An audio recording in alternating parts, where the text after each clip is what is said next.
Voilà, merci beaucoup. Donc maintenant, nous allons écouter Blandine Poney, Le goût de la rencontre. En fait, merci à Lauriane parce que elle a terminé sur les rencontres et en particulier sur les rencontres qui nous transforment. Et je crois que je prends la main là et je vais vous parler des rencontres et en particulier des rencontres qui sont aussi des rencontres avec soi-même.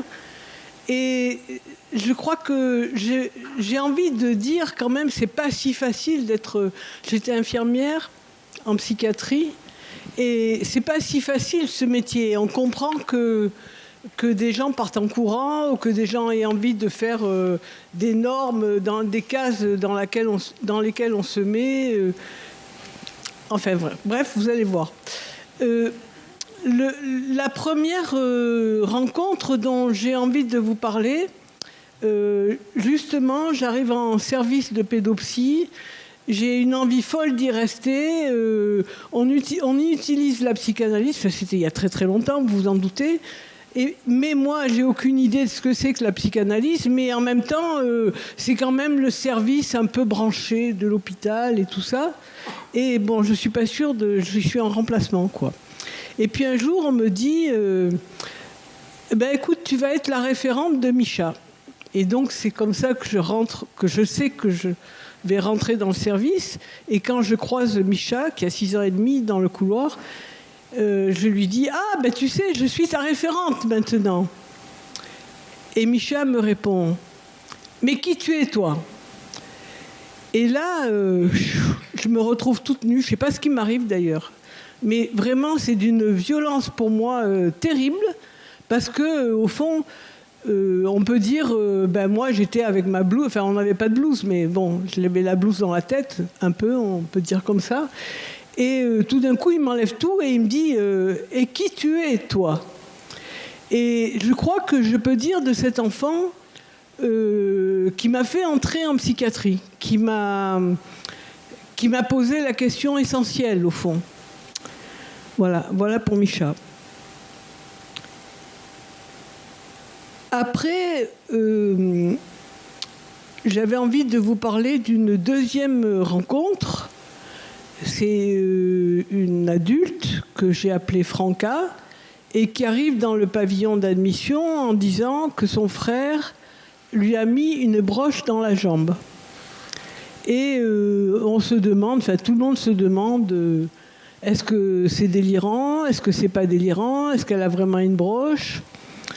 Et puis finalement, le médecin du service décide d'en avoir la réponse et l'envoie à la radio et je l'accompagne, Franca, savoir si elle a une broche ou si elle n'a pas une broche.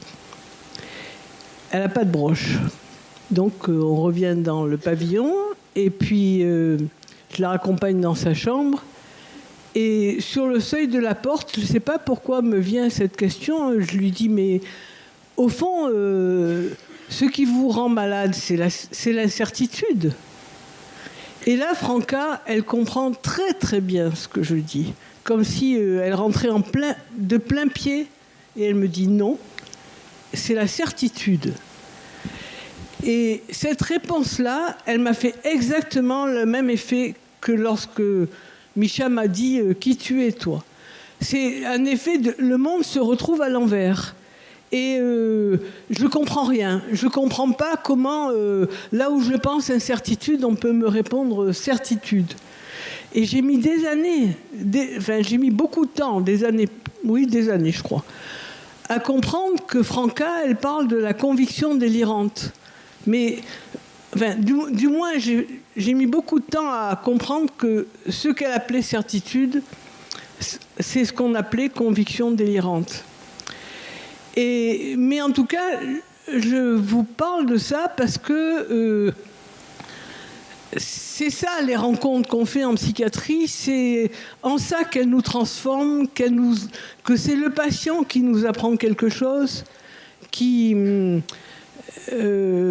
nous forme à ce que c'est sa psychose et qui nous forme très très sérieusement d'ailleurs.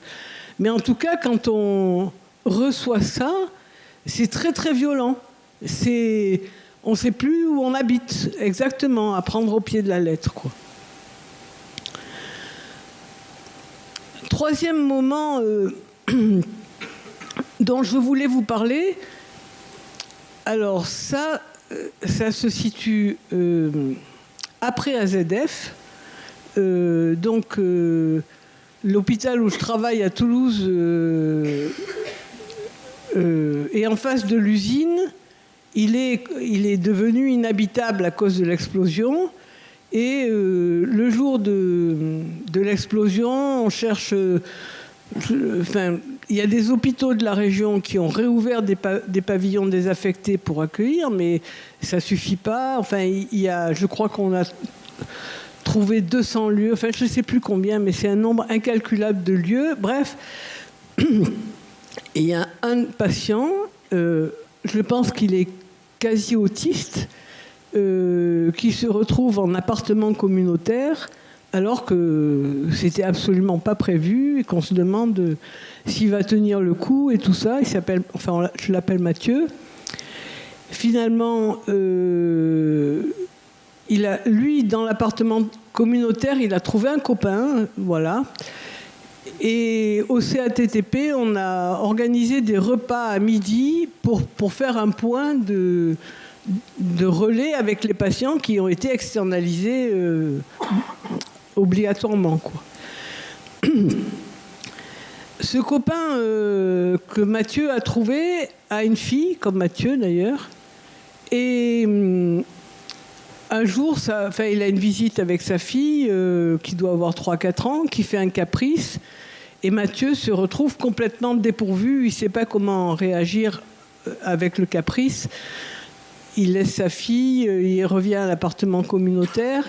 À ce moment-là, ça doit être la fin de l'après-midi, il y a Mathieu qui boit un café avec lui. Et puis, ils reboivent un autre café dans la nuit, peut-être vers 2h du mat', enfin, on ne sait pas trop. Et le matin, Mathieu retrouve ce copain mort dans son lit. Et là, on est terrifiés parce que, pareil, comment va-t-il tenir le coup ? Il dit une seule parole, j'ai perdu mon seul ami. Et après, la vie continue, on voit rien de spécial, on pourrait dire. Sauf qu'au bout de plusieurs semaines, au moins plusieurs semaines, peut-être plusieurs mois, toujours à ces mêmes repas qu'on a institués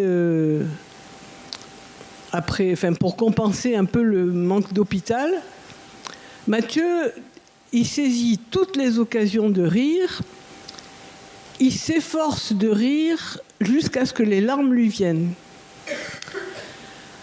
On en parle ensemble avec les collègues, on ne comprend pas trop. Moi, j'ai l'idée que il y a bien peut-être un truc avec la mort, mais j'en sais rien quoi. La mort de son copain. Et puis un jour, peut-être un peu comme ça, je dis à la fin du repas, j'ai dit on va jouer à oui c'est non et non c'est oui. Je ne sais pas si vous voyez, on dit si je dis il fait beau aujourd'hui, alors si vous me dites non, ça veut dire qu'il fait beau, etc. Et ce qui est génial, c'est que c'est une collègue qui reprend le jeu et qui interroge Mathieu. Donc on est vraiment là, le rôle du plusieurs, il est très très vivant. Et alors elle lui dit, et alors vous allez faire quoi à la fin du repas vous allez rentrer à la maison? Ah, il fait non. Alors, Mathieu, oui, il avait ça aussi, c'est qu'il ne parlait pas en mangeant. On a mis aussi beaucoup de temps à découvrir ça. Elle fait comme ça. Non. Donc, ça veut dire oui, il va rentrer à la maison. Et vous allez regarder la télévision. Alors, il fait comme ça. Alors, on comprend que non, il ne va pas regarder la télévision. Et puis Laurence lui dit vous allez être gay. Là, il fait. Et alors là, autour de la table, tout le monde est saisi, parce qu'on comprend que c'est sa manière de dire qu'il va être triste. Et voilà, on comprend de quoi ça parle. Mais moi, le mécanisme qui fait que Mathieu, c'est par le négatif qui nous dit son état, ça m'est toujours extrêmement mystérieux. Mais en même temps, comment dire ? En même temps, je raconte ça à la fois parce que c'est un peu en relation avec Franca qui dit non, ce qui me rend malade, c'est la certitude, c'est pas l'incertitude. Mais je raconte ça aussi pour dire à quoi on a affaire. Que ça nous fait sortir de nos sentiers battus, mais à un point extraordinaire. Et Toscaïès, il disait que être en psychiatrie, ça nécessite une autre culture. Eh bien, je crois que ça parle de ça, que ça parle de choses aussi qu'on a du mal à reconnaître et auxquelles il faut qu'on apprenne à se familiariser avec ça, quoi. Voilà. Donc ça, c'était mes 3 rencontres, si on peut dire. D'ailleurs, pareil, Mathieu, qui ne parle pas en mangeant, on met très très longtemps à le découvrir, jusqu'au jour où je ne sais plus qui c'est qui, peut-être c'est moi, mais je ne suis pas sûre que... Ah, vous ne parlez pas en mangeant. Comme ça, il fait ça. Et après, au moins, il avait une sorte de rituel qu'il buvait de l'eau. Et il nous signifiait comme ça que c'est le moment où il ne parle plus. On le dit. Ah bon, maintenant vous parlez plus. Oui, enfin, il nous fait signe comme ça. Voilà. Alors, après, ce que je vais vous dire, ça n'a aucun rapport. Et en même temps, je ne sais pas, c'est ce qui m'est venu. Aux rencontres de Saint-Alban, le thème, c'est le corps dans l'âme. Donc, et dans la discussion où on parle des ateliers, de comment on va dessiner les ateliers et tout ça, il y a une collègue qui dit « Ah ben moi, j'étais envahie par le dégoût, c'était affreux. » Enfin, je ne sais plus ce qu'elle... Elle commence à raconter une scène. Alors, elle est psycho, elle. Et il y a une collègue infirmière, elle lui dit bah quoi, le dégoût, tu t'y colles et puis tu nettoies. Enfin, je sais plus si c'était du vomi ou autre chose à nettoyer. Enfin, voilà, elle lui dit tu t'y colles. Et moi, je me dis exactement pareil. Je me dis mais le dégoût, on s'y colle et puis on cherche pas à savoir si c'est dégoûtant au fond. On le fait. Sans passion et sans dégoût. Et ça m'a beaucoup questionné, au point que j'en suis venue presque à penser que pour moi, c'était presque une sorte de chose au milieu du travail infirmier qui m'y attachait, qui faisait que je restais là dans ce travail comme si j'avais voulu savoir le fin mot du dégoût. On pourrait presque dire comme ça. Et que alors, si vous avez vu, il y a un atelier qui s'appelle DES, goût S du corps, qui parle de ça. Et moi, pour moi, c'est pas la question. Enfin bref, c'est bien, on va en discuter. Hein. Voilà. Et j'avais envie de vous raconter ça. Mais pour moi, c'est quelque chose qui m'a fait penser à une autre patiente en appartement thérapeutique qui s'est mis à faire des tentatives de suicide dont on aurait pu rigoler, mais enfin, c'était pathétique en même temps. Par exemple, à un passage clouté, elle s'allonge et elle attend que les voitures lui passent dessus. Et à l'époque, je m'étais dit, mais ça c'est complètement grotesque.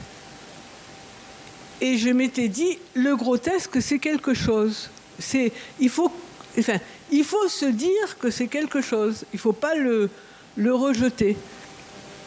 Et bon, c'est un peu ce qui m'a fait faire un lien avec le dégoût. On pourrait dire, le dégoût, ne faut pas le rejeter non plus, et le grotesque non plus.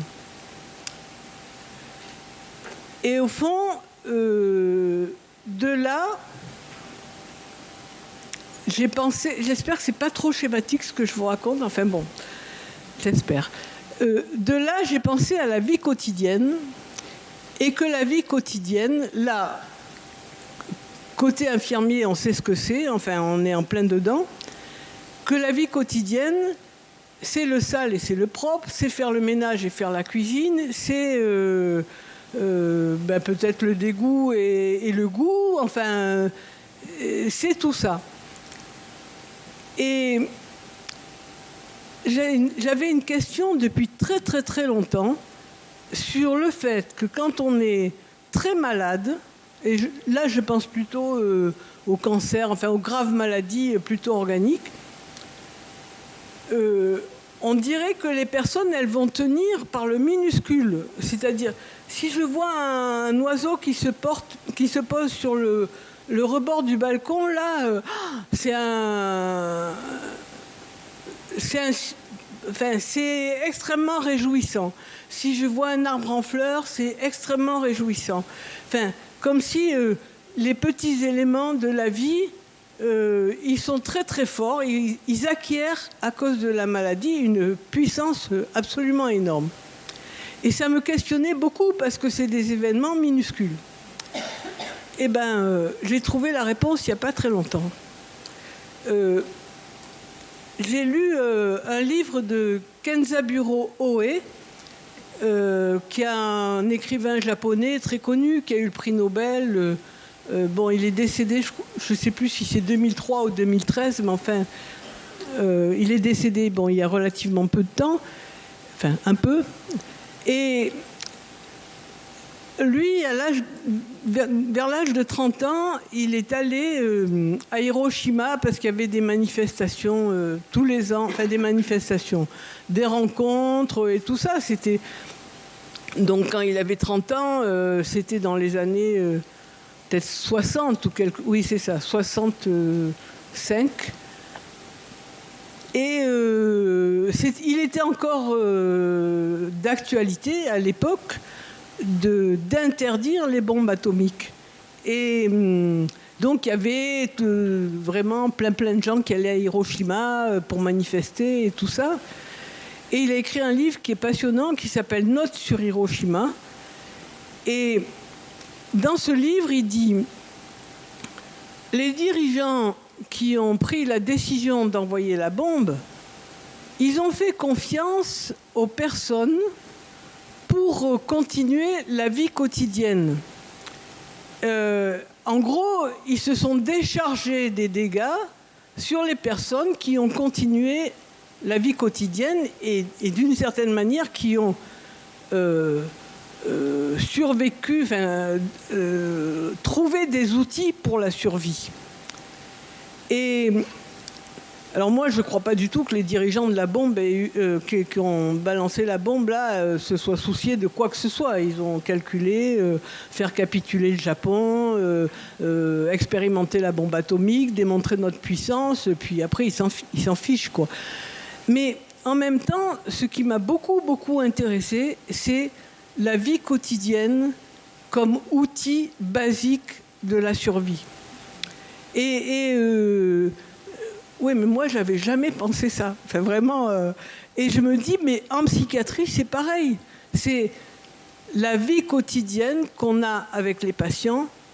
Il y a eu la catastrophe qui est arrivée avec la décompensation psychotique. Ne pas oublier que le titre de la thèse de Toscaïès, c'est « Le vécu de la fin du monde dans la folie. Et Toscaïès dit bien dans le bouquin, c'est une Erlebnis, il utilise ce mot Erlebnis qui veut dire expérience vécue. Dans Erlebnis, il y a Leben, le vivre, quoi. Expérience vécue de la fin du monde. Et moi, je croyais que c'était une métaphore. Eh ben non, pas du tout. Un jour, j'ai reçu un coup de fil me disant « Blandine, j'ai vu le monde disparaître. J'ai cru que c'était Ben Laden qui avait gagné. » Bon, et après, la personne a dit « Mais non, finalement, maintenant, tout est redevenu dans l'ordre, tout ça. » En attendant, après, elle s'est quand même retrouvée hospitalisée. Enfin, la catastrophe psychotique, c'en est vraiment une. Et la réponse de la vie quotidienne, eh ben, c'est la réponse de base à la catastrophe psychotique. Alors là, je ne sais pas très bien. Ah oui.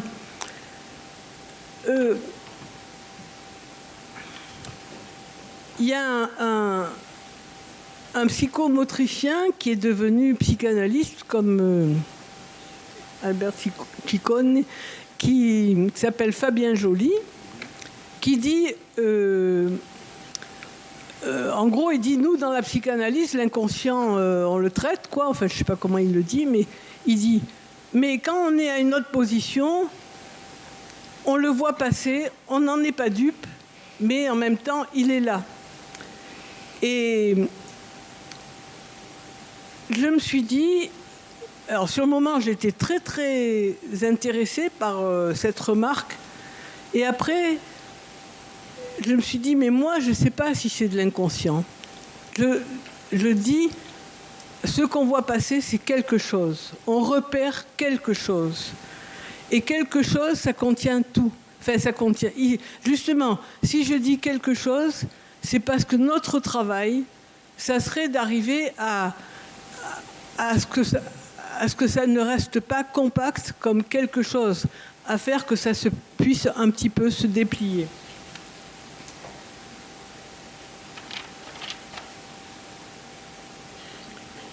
Comme ce que je vous disais, quand Mathieu ne parle pas en mangeant, c'est quelque chose. Alors, on l'a un petit peu socialisé, mais compris. Bon, j'ai compris que les deux oralités ne peuvent pas avoir lieu en même temps. Mais ça dit pas grand-chose, quoi. Ça dit un petit peu, mais pas grand-chose. Ah oui, et puis, pour... je sais pas, Lauriane, quand tu dis « il me prend au mot »,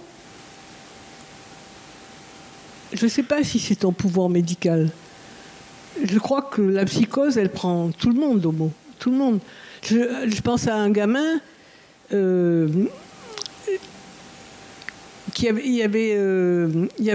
on était pour le petit déjeuner, enfin bref, pour un repas, je sais plus quoi. Et puis il prend 2 serviettes avec des rondes serviettes. Et puis les rondes serviettes, c'est 2 soignants qui s'appellent Philippe. Et il est là à jouer avec les 2 serviettes et dit « Philippe, c'est le même, c'est pas le même, c'est le même, c'est pas le même ». Et je crois qu'il posait vraiment la question. C'est-à-dire que pour lui, il ne pouvait y avoir qu'un Philippe et que ça ne circule pas. C'est-à-dire le mot égale la chose et on ne peut pas avoir un deuxième Philippe, quoi. Enfin, il nous interrogeait dans beaucoup de choses aussi. Mais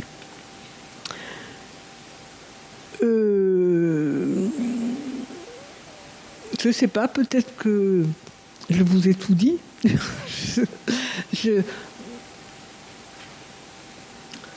Voilà, on n'a qu'à discuter. Enfin, voilà.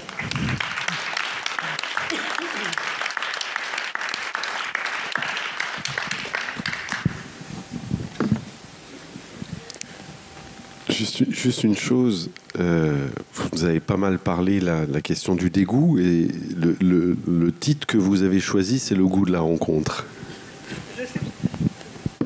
Je suis pas sûre d'avoir fait exprès, mais c'était là, quoi. C'était présent. Oui, en tout cas, on voit bien aussi dans la manière dont tu dis les choses combien on peut être enseigné par ce qui se joue dans la rencontre. Hein, c'est comme ça qu'on apprend à faire des choses, enfin, à travailler dans ce type de lieu. Et ce qui me semble aussi très commun entre les deux interventions, c'est finalement le souci qu'il faut avoir pour le détail. Hein, l'attention portée aux petites choses, à la manière dont un sujet va s'exprimer, à la manière dont il va secouer la tête, à la manière dont il va comprendre qu'on ne parle pas la bouche pleine, à tout ce genre de choses. Voilà.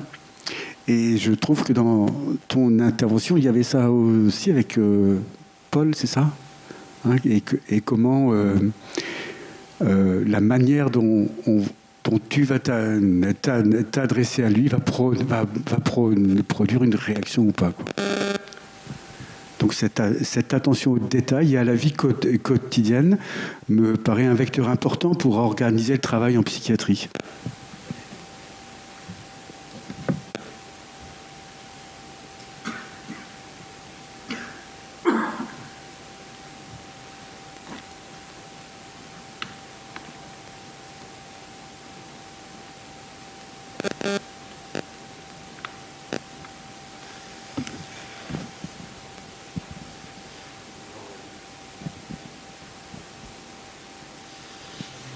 Et alors, votre vie quotidienne au travail? Vous n'avez pas de vie quotidienne au travail?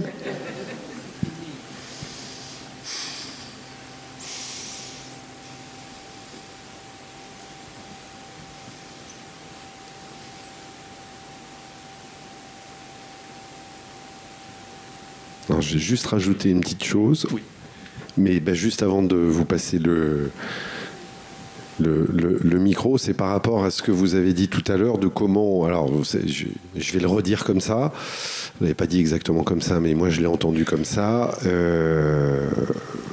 Finalement, des choses terrifiantes, il y en a un petit peu tout le temps. Et qu'une des manières de pouvoir se tenir, et se tenir, je ne sais pas, à sa place, ou en tout cas à une place qu'on estime juste ou importante, c'est le collectif et l'ambiance.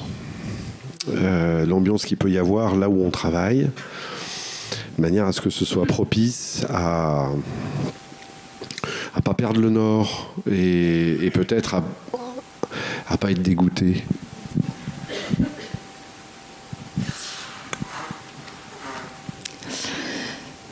Alors, je ne savais pas que Kenza Buroe avait écrit les notes sur Hiroshima, mais c'est un auteur vraiment très intéressant qui, par ailleurs, a eu un fils autiste. Et il parle beaucoup de... Justement, il en parle beaucoup dans une nouvelle qui s'appelle « Dites-moi comment survivre à notre folie ». C'est vraiment magnifique. Et justement, c'est toute l'histoire d'une relation père-fils très particulière et comment le père, au fur et à mesure, va enfin lâcher prise et laisser son fils être soigné par d'autres et accompagné par d'autres que lui. Je vous conseille vraiment cette lecture parce que c'est superbe. En fait, je pense qu'il est très travaillé par la quotidienneté avec ce que tu dis, parce qu'il a fait tout un autre roman qui s'appelle Une existence tranquille, où c'est l'histoire d'une sœur aînée qui se retrouve à s'occuper de son frère handicapé. Et justement, c'est dans la quotidienneté qu'elle se raccroche à des choses. Et c'est vrai que la quotidienneté sauve tout, d'une certaine manière. Nous, quand on pense aux périodes difficiles de nos vies, à un moment, fallait bien se lever le matin, se brosser les dents, aller au travail, revenir. La quotidienneté sauve tout. Donc oui, je pense que dans l'exercice de notre métier, avec les patientes et les patients, c'est fondamental. Mais le problème aussi, c'est que le fait que ça sauve tout, faut pas que ça nous endorme non plus. Faut pas qu'on oublie faut pas que ça nous empêche de nous révolter, quoi, disons. Voilà. Il y a aussi ça qui est important. Pour ce que tu proposes, c'était peut-être pas le pouvoir médical. Oui, peut-être pas. C'est juste que justement, que la réaction de certains des deux, trois patients là dont j'ai parlé, c'est simplement que justement dans la quotidienneté partagée avec l'ensemble de ce collectif de professionnels et de patients et de patientes, on a pu observer ensemble que ils vont chercher des trucs spéciaux avec moi, voilà. Par exemple, ce patient-là, quand il me fait écrire cette phrase, il l'a fait écrire à moi et pas à quelqu'un d'autre. Et il fait écrire des phrases toute la journée à plein de monde, à moi aussi d'ailleurs. Mais là, il voulait vraiment aller prendre le goûter chez cet autre. Et n'empêche que c'est à moi qu'il a demandé. Et puis il l'a gardé, son papier. Et il y a souvent des choses... Alors, c'est peut-être pas parce que je suis la médecin-chef, hein, c'est peut-être, j'en sais rien. Mais c'est quelque chose dont on... Ou alors c'est l'équipe et moi qui interprétons ça comme ça. Mais aussi parce que certains patients et certaines patientes, ils me le disent directement. Mais au fait, toi, t'es la chef, mais alors ça veut dire quoi? T'es la directrice, mais alors tu peux me virer, et puis tu peux me donner des autorisations de faire ce que les autres n'ont pas le droit de faire. Enfin voilà, ça se discute aussi. Oui, je veux dire que le pouvoir, il existe aussi presque au pied de la lettre pour les patients psychotiques ou autistes. Mais je voulais un peu dire aussi que le mot qui équivaut à la chose, ça nous attrape en permanence, quoi.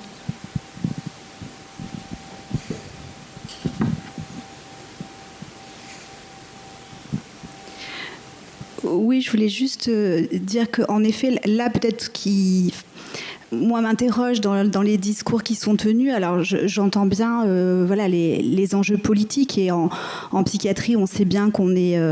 cette question, en tout cas, de la coercition ou de comment l'exclusion pourrait être mise à l'œuvre par les enjeux de la psychiatrie, c'est quelque chose de délicat. Et en même temps, je me dis, voilà, on est là, on est au travail, donc qu'est-ce qu'on fait pour faire en sorte que justement le soin perdure. Alors c'est sûr que les positionnements de l'HAS nous interrogent parce que ça vient nous donner, une injonction de soins qui du coup nous met dans une place en tant que soignants qui nous disqualifie quand même insidieusement. Donc c'est vrai que c'est compliqué et qu'on ne sait pas dans quelle mesure on va pouvoir continuer à déployer le soin comme on le pense, de manière assez intégrative, en usant de la boîte à outils que peuvent être les différentes théories, justement, où je pense qu'on a tous besoin de se raconter des histoires, et on sait que ce qui fonctionne dans le lien thérapeutique, c'est surtout, comment on y croit, en fait, chacun en tant que soignant, et que c'est ça qui a des effets. Alors, on parlait ce matin des capacités d'empathie. Je pense qu'en tout cas, un soignant qui est convaincu de sa théorie et qui pense que c'est dans l'intérêt du patient, ça va avoir des vertus thérapeutiques, quel que soit le support théorique sous-jacent. En tout cas, voilà, c'est de... Moi, ce serait en tout cas de ne pas basculer dans un pessimisme trop majeur, parce que sinon, on fuit le soin, on fuit notre vocation. Et enfin, voilà, je pense qu'on est en tout cas au tiers de notre parcours, donc pour ma part. Donc c'est vrai que j'ai pas non plus envie d'être dans ce renoncement-là, mais c'est de dire qu'est-ce qu'on fait dans le quotidien. Et je crois que vous avez raison de dire que la résistance, elle se joue dans le quotidien auprès des patients, dans la rencontre, dans l'accueil de la souffrance, l'exclusion. Elle est d'abord aussi par l'empiètement que représente la souffrance psychique. Et c'est vrai que ces phénomènes engendrent du coup de l'exclusion à différents niveaux. Donc c'est quel accueil on offre à ça. Et ça reste fragile à maintenir, on va dire.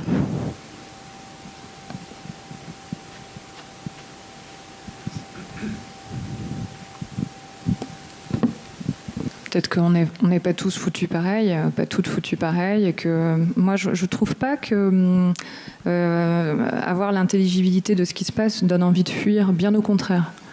Pour moi, c'est justement une motivation pour continuer le plus possible, et puis pour être rejointe par d'autres. De toute façon, l'adversité, elle est là partout, tout le temps. Moi, je l'ai connue depuis toujours, et je pense qu'il vaut mieux savoir quand même. Il vaut mieux savoir parce que sinon ça nous tombe sur un coin de la tête à un moment. Et là, c'est vraiment très très dur. Bon, après encore une fois, articulons les modes de lutte et chacune à sa manière, effectivement. C'est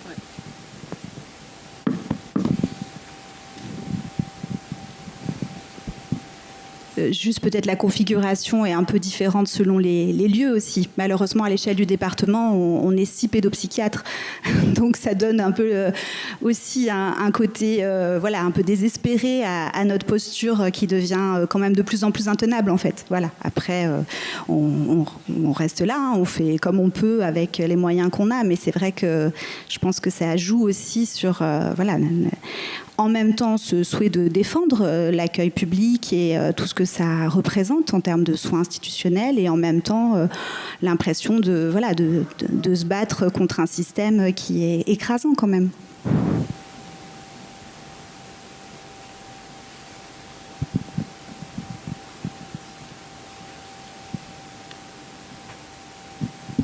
Comme diraient certains patients au CATTP, dans le groupe écriture que j'anime avec un infirmier, l'entraide, c'est important. Et que c'est une... Alors tout à l'heure, Arnaud, tu le disais sous l'angle du collectif, mais je crois que c'est un des leviers dans le quotidien, pas d'une vie 24 heures sur 24, hein, parce qu'on sait à TTP, c'est très séquentiel. Certains viennent 1 fois, 2 fois. On n'a malheureusement pas la possibilité de les accueillir 3 fois par semaine, donc c'est souvent 2. Mais c'est des moments qui sont devenus des rendez-vous, non pas parce qu'on leur demande de s'y rendre, mais parce qu'eux considèrent que ça fait rendez-vous pour eux dans la semaine. Petit exemple, hein, une patiente qui commence... On commence nos ateliers d'écriture par un billet d'humeur. Et elle l'a déjà écrit plusieurs fois. C'est dur de se lever, mais j'avais hâte de venir parce que ça va être ma seule rencontre dans la semaine. Voilà. Le reste du temps, sinon, elle est seule, réellement seule. Donc il y a, voilà, c'est ça aussi qui, je pense, à certains moments permet de trouver des appuis, et y compris, je veux dire, comme soignant aussi. Parce qu'il y a des rencontres qui nous enseignent. Moi, j'ai envie d'ajouter que quand un groupe marche, un centre d'accueil ou un endroit marche bien, eh bien qu'il y a une sorte de confiance qui arrive à se construire entre soignants et patients, mais la fonction thérapeutique des patients entre eux se met en route. C'est-à-dire que les patients entre eux, ils peuvent se soigner ils peuvent se dire des choses et être sur des terrains auxquels le soignant n'a pas accès. Si je dis à un patient ah oui, vous devriez aller avancer votre rendez-vous médical, ça va pas très bien, il va le sentir de manière extrêmement intrusive, un peu hiérarchique, etc. Si c'est un collègue qui lui dit oh bah quand même tu t'es pas, ça n'a pas du tout la même valeur. Et je trouve que c'est extrêmement précieux ces relations que peuvent construire les patients entre eux. La fonction soignante est partagée, oui. Voilà.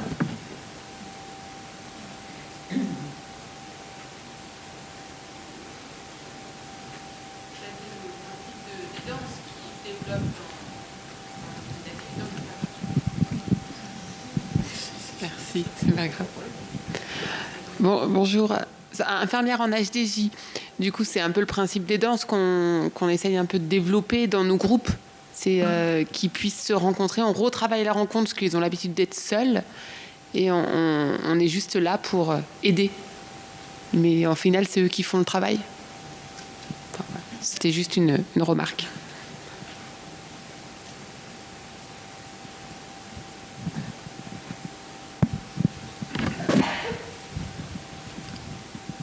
En tout cas, tout lieu qui favorise la rencontre est plutôt bienvenu, je crois. D'autant que les vécus de solitude à l'heure actuelle sont quand même très, très, très nombreux. Et je repensais à ce que tu racontais. Donc, tu as parlé de 3 explosions, hein, Hiroshima, AZF. Et comment, finalement, vous avez essayé de réorganiser les choses pour qu'un minimum de lien social perdure malgré tout, avec des bricolages. Voilà. Et puis enfin, la 3e catastrophe, c'est celle dont parle Tassekayès dans sa thèse. Hein, c'est-à-dire que quand survient la décompensation psychotique, c'est l'heure du vécu de la fin du monde. Et effectivement, c'est quand même ce à quoi on a affaire et qui peut être traité par quelque chose qui a à voir avec la rencontre. Dernière petite chose pour ceux et celles qui aimeraient savoir qu'est-ce que c'est qu'une journée à l'hôpital de jour, de l'élan retrouvé au travail. Lauriane Bellassène, elle a écrit un article que je trouve très intéressant par rapport à ça, parce que sa forme est tout à fait particulière. Ça s'appelle « L'actualité contre la chronicité ».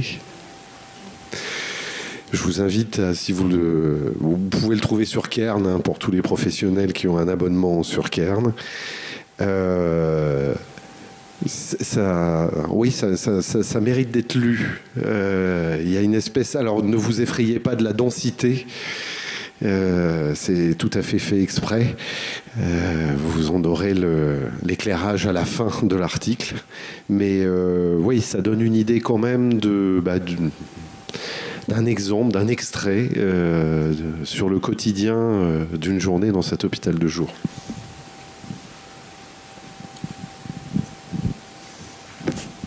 Je crois qu'il faut qu'on passe à Tolten maintenant, parce que... Attends, il n'a pas fini la conclusion, là.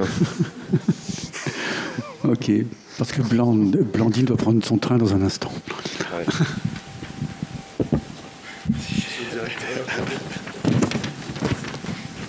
Je viens d'être promu directeur.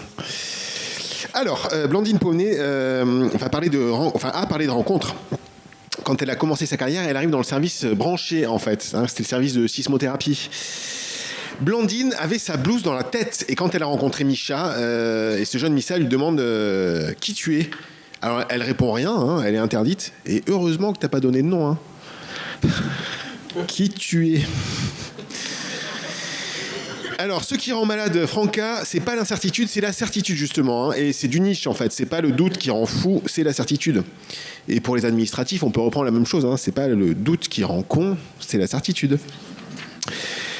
La catastrophe psychotique, c'en est vraiment une. Le vécu de fin du monde, c'en est vraiment une. Une personne qui s'allonge sur un passage piéton pour mourir, c'est quelque chose. Ne pas parler en mangeant, c'est de la politesse.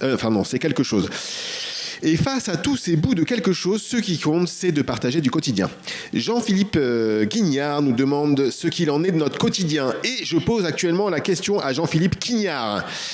Il fallait que je la fasse là, parce qu'il y a un presque homonyme... Qui est ? Ah, voilà. Mais oui, ok, ça y est. Bon, fallait venir les autres fois, les autres saisons, les autres années. En fait, j'ai beaucoup fait d'allusions à monsieur Guignard en pensant que c'était Jean-Philippe Guignard et c'était en fait quelqu'un bien existant ici. Voilà, ça c'est fait. Alors, la quotidienneté fait que ça sauve tout, mais il ne faut pas que ça nous empêche de nous révolter. Peut-on se révolter au quotidien ?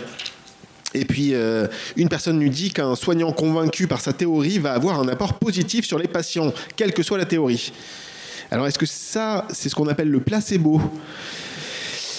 Dans le département de l'Ain, ils sont 6 pédopsychiatres pour 688 626 habitants et 129 973 enfants selon les estimations de l'INSEE.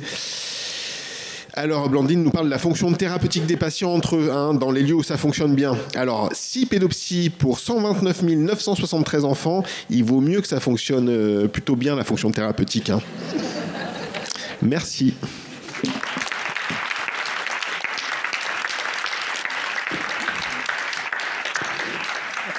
Alors, merci à tous d'être venus. N'oubliez pas de rendre les questionnaires, s'il vous plaît. Il y a un endroit où les mettre, d'ailleurs. Ok. Il y a une boîte. Ok, merci beaucoup et à l'année prochaine. Au revoir.